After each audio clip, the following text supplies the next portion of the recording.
Lifestyle brought to you by 25 years of dedicated service. Josie's, always ahead.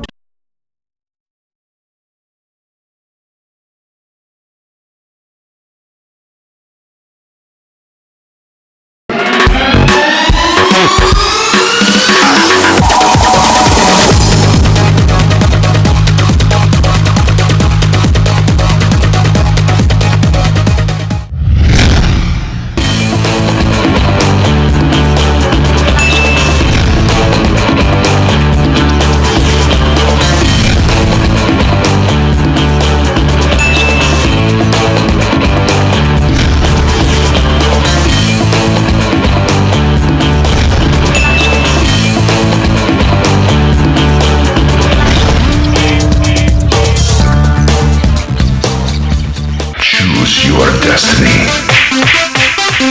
Flawless victory. Choose your destiny. നമസ്കാരം. എല്ലാ പ്രിയപ്പെട്ട പ്രേക്ഷകർക്കും ഹൃദ്യമായ ഓണാശംസകൾ നേരുന്നു.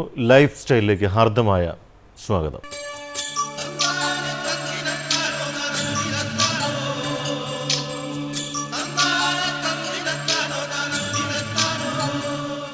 ഇന്നത്തെ ലൈഫ് സ്റ്റൈലിൽ എത്തുന്ന വിശേഷാതിയെക്കുറിച്ച് പ്രിയപ്പെട്ട പ്രേക്ഷകരോട് കൂടുതലായി ഒരു ആമുഖം നൽകണമെന്നില്ല. കാരണം നിരവധി വർഷങ്ങളായി 3.5 പതിറ്റാണ്ടുകൾക്കപ്പുറത്ത് കേരളത്തിൻ്റെ വിദ്യാഭ്യാസ മേഖലയിൽ സമുചിതമായ കാലോചിതമായ മാറ്റങ്ങൾ വരുത്തിയ വ്യക്തിത്വമാണ് doctor GPC Nair. SCMS group of ഇൻസ്റ്റിറ്റ്യൂഷൻസിൻ്റെ ചെയർമാൻ കൂടിയാണ് അദ്ദേഹം. മഹത്തായ ഒരു ജീവിതശൈലിക്ക് സംസ്കാര സമ്പന്നതയിൽ അധിഷ്ഠിതമായ ഉന്നത വിദ്യാഭ്യാസം ആവശ്യമാണെന്ന ഉദാത്തമായ കാഴ്ചപ്പാടിൽ ചിന്തിക്കുകയും അത് അക്ഷരം പ്രതി പ്രാവർത്തികമാക്കുകയും ചെയ്യുന്ന മഹത് വ്യക്തിത്വമാണ് doctor GPC Nair. SCMS group of ഇൻസ്റ്റിറ്റ്യൂഷൻസിന്റെ ചെയർമാനും സ്വാശ്രയ വിദ്യാഭ്യാസ പ്രസ്ഥാനങ്ങളുടെ ദേശീയ പ്രസിഡന്റുമാണ് ഇദ്ദേഹം. ഐശ്വര്യപൂർണമായ ഈ ഓണക്കാലത്ത് ലൈഫ് സ്റ്റൈലിലൂടെ അറിയാം ഡോക്ടർ GPC നായരുടെ പിന്നിട്ട കാലത്തെ ഓണത്തെക്കുറിച്ചുള്ള ഓർമ്മകൾ, വിശേഷങ്ങൾ, നമ്മൾ ഓരോരുത്തരുടെയും ജീവിത ശൈലികൾ ആഘോഷപൂർണ്ണമാക്കാനുള്ള കാഴ്ചപ്പാടുകൾ. ഒപ്പം ലൈഫ് സ്റ്റൈലിന്റെ എല്ലാ പ്രിയ പ്രേക്ഷകർക്കും ഹൃദയം നിറഞ്ഞ ഓണാശംസകൾ. നമസ്കാരം. ഏവരെയും ഈ വേദിയിലേക്ക് ഹാർദമായ സ്നേഹസ്വാഗതം ചെയ്യുന്നു. ലൈഫ് സ്റ്റൈൽ ജീവിതത്തിൻ്റെ ഓരോരോ പശ്ചാത്തലങ്ങളും ഓരോരോ കാലഘട്ടങ്ങളിലും ഏത് രീതിയിലാണ് എന്ന് പ്രിയപ്പെട്ട പ്രേക്ഷകർ എല്ലാ ഞായറാഴ്ചയും തിരിച്ചറിയുന്നു. ലോകത്തെമ്പാടുമുള്ള ഏത് മലയാളിയും ജീവിതത്തിൻ്റെ ഓരോ സ്റ്റൈലും തീർച്ചയായിട്ടും ജീവിത ഗന്ധിയായ അനുഭവങ്ങളിലൂടെയാണ് പ്രിയപ്പെട്ട പ്രേക്ഷകരുമായിട്ട് പങ്കുവയ്ക്കുന്നത്. ഇത് ഓണക്കാലം. ഓണത്തെക്കുറിച്ചുള്ള പഴമൊഴി അത്തം പത്തിന് ചിത്യന്തരമൃതത്ത് നടത്താൻ പത്തായപ്പുരം നിറയെ നേന്ത്രപ്പഴം അരിയും വിലയും പച്ചക്കറി പടപട പപ്പട പ്രഥമനങ്കാളൻ നോലൻ പുളിപുളിയിഞ്ചിയും അങ്ങനെ തുടങ്ങുകയാണ്. ലോകത്തെവിടെയും ഒരു മലയാളിക്ക് ഓണം ഉത്സാഹകാലമാണ്. ജീവിതത്തിലേക്ക് വെച്ച് നൊസ്റ്റാൾജിയ എന്നൊരു വാക്കിന് അർത്ഥമുണ്ടെങ്കിൽ അത് സമ്മാനിക്കുന്നത് ഓണക്കാലം മാത്രമാണ് എന്നതാണ് ഏറ്റവും വലിയ പ്രത്യേകത. വിദ്യാർത്ഥികളെ സംബന്ധിച്ചിട്ടും ഓണക്കാലം ഉത്സാഹക്കാലമാണ്. മറ്റൊന്നല്ല, കഠിനമായ വിദ്യാഭ്യാസത്തിൻ്റെ തപസ്യയിൽ നിന്നും കുറച്ചു നാളുകളെങ്കിലും മാറി നിൽക്കാനായി ഒരു ഉത്സവം കാരണമാകുമെങ്കിൽ ഉയർന്ന വിദ്യാഭ്യാസ രംഗത്തും തീർച്ചയായും ഈ ഓണക്കാലം സ്വാതന്ത്ര്യ ദിനങ്ങളാണ് എന്ന് പറയേണ്ടി വരും. ഇത് പറയാൻ കാരണം കഴിഞ്ഞ 3.5 പതിറ്റാണ്ടായി വിദ്യാഭ്യാസ രംഗത്ത് തൻ്റേതായ വ്യക്തിമുദ്ര പതിപ്പിച്ച, പ്രത്യേകിച്ച് ആമുഖത്തിൻ്റെ ആവശ്യകതയില്ലാത്ത doctor GPC Nair, SCMS group of ഇൻസ്റ്റിറ്റ്യൂഷൻസിൻ്റെ ചെയർമാൻ എന്ന് മാത്രമല്ല നിരവധി ദശാബ്ദങ്ങളായി വ്യാഴവട്ടങ്ങളായി വിദ്യാഭ്യാസ രംഗത്ത് സമൂലമായ പരിവർത്തനങ്ങൾ സൃഷ്ടിക്കാൻ തൻ്റേതായ മേഖല ഏത് രീതിയിലാണ് തീർച്ചയായും ഒരു ജനതയ്ക്ക് പ്രയോജനപ്പെടുത്തിയത് എന്നതും ഈ ഓണക്കാലത്തിൻ്റെ ഈ കാണുന്ന പൂക്കളം പോലെ പ്രിയപ്പെട്ട പ്രേക്ഷകർക്ക് വേണ്ടി അദ്ദേഹത്തെ സ്വാഗതം ചെയ്യുന്നു ലൈഫ് സ്റ്റൈലിലേക്ക്. സാർ, ഓണാശംസകൾ. സ്വാഗതം ചെയ്യുന്നു. വളരെ സന്തോഷമുണ്ട് ഓണത്തിൻ്റെ ഇന്നത്തെ ഈ ഒരു ദിവസം, ഈ ഒരു പ്രഭാതത്തിൽ സാറിന് പ്രിയപ്പെട്ട പ്രേക്ഷകർക്കൊപ്പം അതിഥിയായിട്ട് ലഭിക്കുന്നതിൽ. അതിന് കാരണം ഞാൻ വിദ്യാഭ്യാസ രംഗത്തെക്കുറിച്ച് പറഞ്ഞതുപോലെ വിദ്യാർത്ഥികൾക്ക് പുതിയ മാർഗനിർദ്ദേശം ഏത് രീതിയിലായിരിക്കണം, അവരുടെ ജീവിത ഗതിവിഗതികൾ എന്നെല്ലാം തന്നെ തീർച്ചയായും ഒരു ഗ്രാഫ് പോലെ വരച്ച് കാണിക്കാൻ അങ്ങേക്ക് ഇത്രയും കാലം സാധിച്ചു. അതുകൊണ്ട് തന്നെ ഈ ഒരു ഓണക്കാലത്ത് അത്തരമൊരു നൊസ്റ്റാൾജിയിലേക്ക് പോകുമ്പോൾ തേവന്നൂരെ പഠിച്ചിരുന്ന കാലത്തെ കൊച്ചു GPC നായർ എന്ന ഒരു വ്യക്തിയുടെ ഓണവും ഇന്നത്തെ മുതിർന്ന വ്യക്തിയായ ഒരു GPC നായർ എന്ന് പറയുന്ന ഒരു പ്രസ്ഥാനത്തിൻ്റെ ഓണവും തമ്മിലുള്ള വ്യത്യാസം എന്തായിട്ടാണ് അങ്ങേക്ക് തോന്നിയിട്ടുള്ളത്? അന്നത്തെ ജീവിതവും ഇന്നത്തെ ജീവിതവുമായിട്ട് യാതൊരു താരതമ്യവുമില്ല, പ്രസക്തിയില്ല. താരതമ്യത്തിന് പ്രസക്തിയില്ല. കാരണം അന്ന് നമ്മുടെ നാടെന്ന് പറഞ്ഞു കഴിഞ്ഞാൽ വികസനത്തിൻ്റെ പാതയിലേ ആയിരുന്നില്ല. ശരിക്കും ഒരു ഗ്രാമമായിരുന്നു. എല്ലാ തരത്തിലും ഗ്രാമത്തിൻ്റെ ഭംഗിയും ശോഭയും അതിൻ്റെ സൗകുമാര്യവും ജീവിത സൗന്ദര്യങ്ങളും എല്ലാം ഉണ്ടായിരുന്നൊരു ഒരു കാലഘട്ടത്തിലാണ് ജീവിച്ചത്.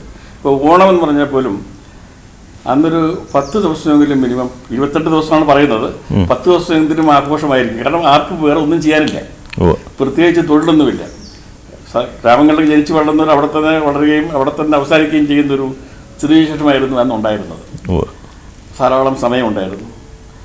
അപ്പോൾ തിരുവോണത്തിനൊക്കെ തന്നെ ഏതെങ്കിലും ഒരു വീട്ടിൽ കൂടുകയും, എല്ലാ വീട്ടിലും ഉണ്ടാവും ഊഞ്ഞോല്, കുഴിപ്പന്ത് കളി, കിടുത്തിട്ട് കളി, ഇങ്ങനെയുള്ള പലതരത്തിലുള്ള അന്നത്തെ കളികൾ. സാറ് ഏതിലായിരുന്നു ഏറ്റവും കൂടുതൽ പ്രാവീണ്യം തെളിച്ചത്? ഊഞ്ഞാലിലാണോ കുഴിപ്പന്ത് കളിയിലാണോ? ഞാൻ കിളിത്തട്ട് കളിയിലാണ്. അതെന്താ? കിളിത്തട്ട് കളി. അതെന്താ സാർ? ഞങ്ങളുടെ ഭാഗത്തുള്ള ഒരു കളിയാണ്. വളരെ പോപ്പുലറായിട്ടുള്ള കളിയാണത്. അത് കളം വരച്ചിട്ട് 6 പേരോ 4 പേരോ നിന്നിട്ട് കളിക്കുന്നൊരു രീതിയാണ്. ഇപ്പോൾ നമുക്കിപ്പോൾ പറഞ്ഞത് ഫലിപ്പിക്കാൻ ബുദ്ധിമുട്ടാണ്. അത് കുറച്ച് എക്സസൈസ് ഉണ്ട്, ധാരാളം ഓട്ടമുണ്ട്, നിൽക്കാനൊക്കെ ഇല്ല. പിന്നെ കുഴിപ്പന്ത് കളിച്ചിട്ടുണ്ട്, എല്ലാ പരിപാടികളിലും പങ്കെടുത്തിട്ടുണ്ട്. കാരണം ഞാൻ അവിടെ ആക്റ്റീവായിട്ട് ഈ ഓണത്തിലൊക്കെ പങ്കെടുത്തിട്ടുള്ളതാണ്. സാറ് പറഞ്ഞു വന്നത് കുഴിപ്പന്തുകൾ പോലെ തന്നെ തനിക്ക് ഏറ്റവും പ്രിയപ്പെട്ട ഒരു മേഖല എന്തൊക്കെയായിരുന്നു ആ നല്ലൊരു ഓർമ്മകൾ? ഞങ്ങളത് നാടകം കളിക്കാറുണ്ട്. കുട്ടികളുടെ നാടകം ഉണ്ടായിരുന്നു. പിന്നെ ഏതെങ്കിലും വീട്ടിൽ കൂടും, സാധാരണ അങ്ങനെ ചെയ്യുന്നത്. അവിടെയാണ് ഈ കളികളെല്ലാം വരുന്നത്. സ്ത്രീകളും കുട്ടികളെയും എല്ലാമായിട്ടുള്ളൊരു ഉത്സവ മേളയായിരുന്നു. ശരിക്കും പറഞ്ഞു കഴിഞ്ഞാൽ ആ നാട്ടിൻ്റെ ഉത്സവ ദിനങ്ങളായിരുന്നു ഓണക്കാലം എന്ന് പറയുന്നത്. എല്ലാവരും ഒരുപോലെ ആഹ്ലാദിക്കുകയും സന്തോഷിക്കുകയും ചെയ്യുന്നൊരു കാലഘട്ടമാണ്. കാരണം പ്രൈവേഷൻ എന്ന് പറഞ്ഞാൽ എന്തായാലും ഓണക്കാലത്ത് എന്തായാലും പ്രൈവേഷൻ ഉണ്ടാവുന്നില്ല, ഒന്നിനൊരു ബുദ്ധിമുട്ട് ആൾക്കില്ല. അത് മിസ്റ്റർ പോറ്റി പറഞ്ഞ പോലെ കാണാൻ പറ്റും ഓണം ഉണ്ണണം എന്നുള്ള ഒരു ചിന്തയാണ് എല്ലാ വ്യക്തികൾക്കുള്ളത്. അതുകൊണ്ട് അന്നാണല്ലോ നമ്മുടെ കൊയ്ത്തുകാലവും വിളവെടുപ്പ് കാലമാണല്ലോ. അതുമായിട്ട് ബന്ധപ്പെട്ടാണ് ഈ ഓണമെന്ന കൺസെപ്റ്റ് ഉണ്ടായതെന്നാണ് പറയുന്നത്. എന്തായാലും വളരെ സന്തോഷകരമായിട്ട് 10-12 ദിവസങ്ങൾ നമ്മുടെ നാട്ടിൽ അന്ന് കഴിക്കുമായിരുന്നു. പഠിക്കാനൊക്കെ പോകുന്നവരൊക്കെ പ്രായമായാലും ഈ ഓണക്കാലത്ത് നാട്ടിൽ തിരിച്ചെത്തുകയും ഇതിലൊക്കെ പങ്കെടുക്കുകയും ചെയ്യുമായിരുന്നു. ഞാനിപ്പോഴും നാട്ടിൽ പോകും, ഓണക്കാലമാകുമ്പോൾ ഞാനവിടെ പോകും. അതൊരു നോസ്റ്റാൾജിയാണ്. അവിടെ പഴയ സുഹൃത്തുക്കളൊക്കെ ഇപ്പോഴും ഉണ്ടോ സാർ? കാര്യമായിട്ട് ആരുമില്ല. കുറച്ച് ബന്ധുക്കളുണ്ട്. ആ ബന്ധുക്കളുടെ അടുത്താണ് പോകുന്നത്. കുറേ പരിചയക്കാരൊക്കെ കൊണ്ട് വരും, അങ്ങനെ അത്രയേ ഉള്ളൂ. പണ്ടുള്ള സൗകര്യങ്ങൾക്കൊന്നും ഇന്നില്ല അവസ്ഥ. പ്രധാന കാര്യം എന്ന് പറഞ്ഞു കഴിഞ്ഞാൽ അന്ന് പുറത്തുപോയി ജോലിക്കുള്ള സാധ്യതയൊന്നുമില്ല, പുറത്തുപോയി വിദ്യാഭ്യാസം ചെയ്യാനുള്ള സാഹചര്യം ആൾക്കില്ല. ഇപ്പോൾ ഞങ്ങളുടെ ഗ്രാമത്തിൽ പറയുകയാണെങ്കിൽ പുറത്തു പോയിട്ട് ഇപ്പോൾ കോളേജിലൊക്കെ പഠിച്ചിട്ടുള്ളതെന്ന് പറഞ്ഞാൽ എൻ്റെ കുടുംബത്തിൽ നിന്ന് മാത്രമാണ് ഞങ്ങളുടെ ആ ഏരിയയിൽ നിന്ന് കോളേജ് വിദ്യാഭ്യാസം നേടിയിട്ടുള്ളത്. ബാക്കിയൊക്കെ 7ാം ക്ലാസ് വരെ അതവിടെ അത്രയും സ്കൂൾ അവിടെ ഉണ്ടായിരുന്നു. എന്തുകൊണ്ടും കൊട്ടാരക്കരയിലെ തേവനൂർ എന്ന ഗ്രാമപ്രദേശം വളക്കൂറുള്ള മണ്ണാണ് എന്ന് തർപ്പിച്ച് പറയാം. അതിന് കാരണം കുട്ടിക്കാലത്തെ തന്നെ തൻ്റെ ഭാവിയെക്കുറിച്ച്, തൻ്റെ വിദ്യാഭ്യാസ സമ്പ്രദായത്തെക്കുറിച്ചും ഫ്യൂച്ചർ പ്ലാൻസ് ഏത് രീതിയിലാണെന്ന് രൂപപ്പെടുത്തുന്നതിനും ഈ ഓർമ്മകൾക്കിടയിലും അങ്ങേക്ക് സാധിച്ചു എന്നതാണ് ഏറ്റവും വലിയ കാര്യം. അന്നേ ഒരു ഏകാഗ്രമായൊരു മനസ്സുണ്ടായിരുന്നു അല്ലേ? ഇങ്ങനൊരു വിദ്യാഭ്യാസ പ്രസ്ഥാനത്തിൻ്റെ തലപ്പത്തിരിക്കുമ്പോഴും ഇത്തരം തലപ്പന്തുകളെല്ലാം ഓർമ്മയിൽ വെക്കുമ്പോഴും തീർച്ചയായും ഇങ്ങനൊരു വിദ്യാഭ്യാസ സമ്പ്രദായം നമ്മുടെ നാട്ടിൽ ഉണ്ടാകണം എന്ന ഒരു ചിന്ത എപ്പോഴാണ് ഉണ്ടായത്? അന്ന് അങ്ങനെ ചിന്തയൊന്നുമില്ല സത്യം പറഞ്ഞാൽ. അന്നിങ്ങനെ കളിച്ച് നടക്കണമെന്നല്ലാതെ ജീവിതത്തെ പറ്റി സീരിയസ് ആയിട്ട് ഒരിക്കലും ചിന്തിക്കുക പോലും ചെയ്തിട്ടില്ല കാലഘട്ടത്തിൽ. അത് ബിരുദ പഠനം കഴിയുന്നത് വരെയും അങ്ങനെ ഒരു ചിന്തയില്ലായിരുന്നു. ശരിക്കും പറഞ്ഞു കഴിഞ്ഞാൽ ഒരു പ്രത്യേകമായിട്ട് പറയുകയാണെങ്കിൽ ചുമതലാബോധം പോലും ഇല്ലായിരുന്നു ആ കാലഘട്ടത്തിൽ. വീട്ടിൽ നിന്ന് കഴിക്കുന്നു, അവിടെ നിന്ന് പണം മുടക്കുന്നു, പഠിക്കുന്നു എന്നുള്ളത് മാത്രമേ ഉള്ളൂ. ഇന്നത്തെ പോലെ ഇന്നാണ് ഈ കുട്ടികൾ അതിനേക്കാൾ വളരെ റെസ്പോൺസിബിളാണ്. പക്ഷെ അത് കഴിഞ്ഞപ്പോഴാണ് അതിന് ചുമതലാബോധത്തെ പറ്റിയൊക്കെ വ്യക്തമായ ഒരു ധാരണ ഉണ്ടായത്. ജീവിതത്തിൽ എന്തെങ്കിലുമൊക്കെ ആകണം എന്നുള്ള ആഗ്രഹം ഉണ്ടായത്. അപ്പോൾ അതിനുശേഷം പഠിച്ചതൊക്കെ തന്നെ വളരെ ഔന്നത്യത്തോടെ ആണ് പാസ്സായതും എല്ലാ കാര്യങ്ങളും ഭംഗിയായിട്ടാണ് ചെയ്തത്. കാരണം ഒരു എൻ്റെ മനസ്സിൽ തന്നെ രൂഢമൂലമായിട്ടൊരു ആഗ്രഹം ഉണ്ടായിരുന്നു, ആരെങ്കിലും ആകണം ജീവിതത്തിൽ.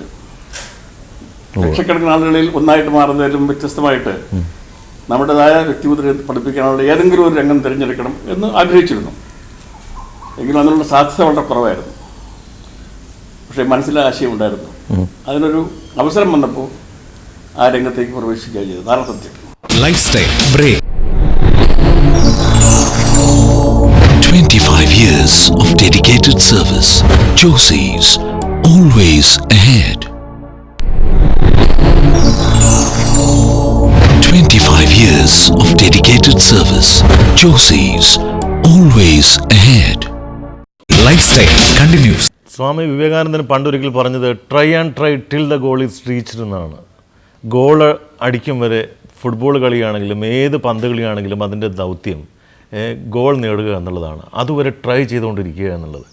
തീർച്ചയായിട്ടും ഔന്നത്യത്തിലെത്തണം, അസാധാരണമായൊരു വ്യക്തിത്വമായിരിക്കണം, വേറിട്ട കാഴ്ചകൾ തീർച്ചയായും ഏത് ജനത്തിരക്കിനിടയിലും തൻ്റേതായ ഒരു കരിസ്മ ഉണ്ടാക്കിയെടുക്കണമെന്ന് ആഗ്രഹിക്കുന്ന ഒരു പഠനത്തിന് ശേഷം എന്തൊക്കെയായിരുന്നു ഒരു മനസ്സിലെ ഒരു ചിന്ത ചെന്നെത്തിയത്, ഒരു ലക്ഷ്യം എന്ന് പറയുന്നത്? വിവേകാനന്ദൻ്റെ ഈ വാക്കുകൾ അന്ന് എനിക്ക് അറിയില്ലെങ്കിലും നിശ്ചയദാർഢ്യം ഉണ്ടായിരുന്നു. ഒരു കാര്യം ചെയ്യണമെന്ന് വിചാരിച്ചാൽ ഞാൻ അതിൻ്റെ അങ്ങേയറ്റം വരെ പോകുമായിരുന്നു. ഒരു ഉദാഹരണം പറഞ്ഞുതരാം. അത് കഴിഞ്ഞ ഒരു 2 വർഷത്തിന് മുമ്പ് നടന്നാണ്. ഒരു 3-4 ഡിപ്ലോമ കോഴ്സുകൾ, ബിരുദാനന്തര ഡിപ്ലോമ കോഴ്സുകൾക്ക് സർക്കാരിൻ്റെ അംഗീകാരത്തിന് വേണ്ടി ഞാൻ കൊടുത്തു. 13.5 കൊല്ലം അതിന് പുറകെ നടത്തി. അന്ന് ബന്ധപ്പെട്ട സെക്ഷനിലൊക്കെ ഉള്ള ആളുകൾ സാറത്തിനങ്ങനെ നടക്കുന്നത് ഇവിടെ ഗവൺമെൻറ് ചെയ്തതെന്ന് തോന്നുന്നില്ല. ഞാൻ പറഞ്ഞു അങ്ങനെ പറയട്ടെ, പറയുന്നതിന് പേര് ഞാൻ വരും. ഒടുവിൽ കിട്ടുന്നതിനപ്പോൾ ഞാൻ തളർന്നു. ഒടുവിലത് കിട്ടി. 13 കൊല്ലം കഴിഞ്ഞപ്പോൾ എനിക്കത് കിട്ടി. അപ്പം അത് അങ്ങനെ പോയില്ലായിരുന്നെങ്കിൽ പല ആളുകളും എന്താ ചെയ്യുന്നത് വെച്ചാൽ കുറേ കഴിവും മടക്കും, ആരും പിൻവാങ്ങും. അത് ചെയ്തില്ല. അതെല്ലാ കാര്യങ്ങളും ഞാൻ അങ്ങനെയാണ്. അപ്പോൾ ഈ ബിസിനസ് മാനേജ്മെൻറ്റ് കോഴ്സ് തന്നെ ആദ്യം തുടങ്ങിയത് 92-ലാണ്. അതിന് AICTE അപ്രൂവലിന് വേണ്ടിയിട്ട് 2.5 കൊല്ലം ഡൽഹിയും കൊച്ചിയുമായിട്ട് നടന്നു. അത് കിട്ടുന്നത് വരെ പുറകെ നടന്നു. അവസാനം അത് ലഭിച്ചു. ഓരോ കാര്യം, എന്ത് കാര്യം വന്നു കഴിഞ്ഞാൽ നമ്മളൊരു കാര്യത്തിൽ തുടങ്ങി തിരിച്ചു കഴിഞ്ഞാൽ പരാജയപ്പെടും എന്നുള്ള ചിന്ത എനിക്ക് ഒരിക്കലും ഉണ്ടായിട്ടില്ല. വിജയിക്കും കാര്യമൊന്നുമില്ല, തീർച്ചയാണ് വിജയിക്കും എന്നുള്ള ഒരു ആത്മവിശ്വാസം എന്ത് കാര്യത്തിലായാലും എനിക്കുണ്ടായിരുന്നു.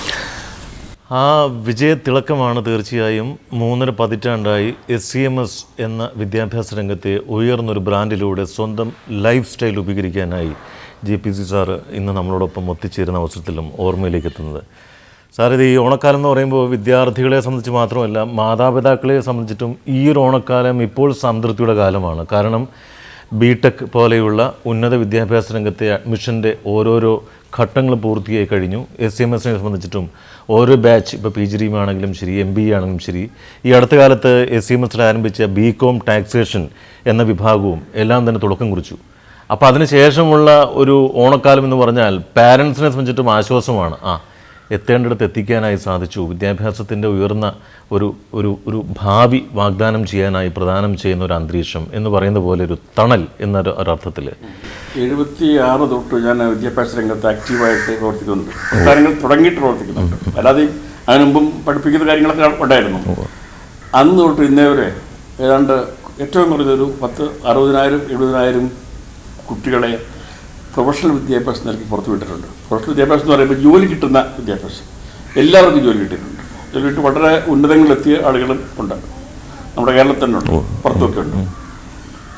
അതിലും എല്ലാം സംതൃപ്തിയുണ്ട് തീർച്ചയായിട്ടും. അത് നമ്മുടെ കാരണമാണല്ലോ അത് സംഭവിച്ചതെന്നുള്ള ആലോചിക്കുമ്പോൾ പരിപൂർണമായ സംതൃപ്തി അക്കാര്യത്തിലുണ്ട്. പിന്നെ ചെയ്യുന്നതൊക്കെ ഭംഗിയായിട്ട് ചെയ്യുള്ളൂ. ഒരു തരത്തിലും മോശമാകുന്നൊരു പ്രവൃത്തിയിൽ ഞാൻ ഇടപെടത്തില്ല. അത് ഈ പറഞ്ഞൊരു സ്വഭാവത്തിൻ്റെ ഭാഗമാണ് പെർഫെക്ഷൻ. അത് അതിൻ്റെ ഏതുവരെ പോകാമോ അതുവരെ പോയിട്ട് ആ പെർഫെക്ഷനോടെ കാര്യങ്ങൾ നടത്തണമെന്ന് ആഗ്രഹമുള്ള ഒരാളാണ്.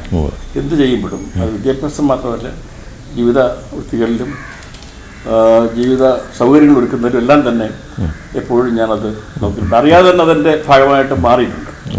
അതുകൊണ്ടാണ് എൻ്റെ പ്രസ്ഥാനങ്ങളെല്ലാം വളരെ ഉന്നതമായ നിലവാരം പുലർത്തുന്ന ആ ചിന്തയുള്ളതുകൊണ്ടാണ്. സാർ, അതേപോലെ തന്നെ സമീപകാലത്ത് വാർത്താമാധ്യമങ്ങളിലൊക്കെ സ്ഥാനം പിടിച്ച ചില വാർത്തകളിൽ ഒന്ന് സാറിൻ്റേതായിരുന്നു.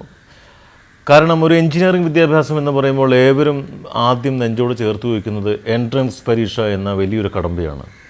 അങ്ങയുടെ ഒരു പ്രസ്താവന എന്ന് പറഞ്ഞാൽ ഇനി എൻട്രൻസ് പരീക്ഷ അപ്രസക്തം എന്ന് പറയുന്ന, പലരും അതിനെ പല രീതിയിലാണ് കണ്ടത്. എന്തുകൊണ്ടാണ് ഈ എഞ്ചിനീയറിംഗ് പരീക്ഷ ഇനിയുള്ള കാലത്ത് അപ്രസക്തം എന്ന് അതും പറയുന്നത് ഡോക്ടർ JPC നായർ പത്രപ്രസ്താവനകൾ? എങ്ങനെയാണ് സാർ അങ്ങനത്തെ ഒരു ഒരു ഒരു ഒരു പ്രവണത ഇനി ഉണ്ടാകണം എന്ന് ആഗ്രഹിക്കാൻ കാരണം? അല്ല, അതിന് വ്യക്തമായ കാരണങ്ങളുണ്ട്.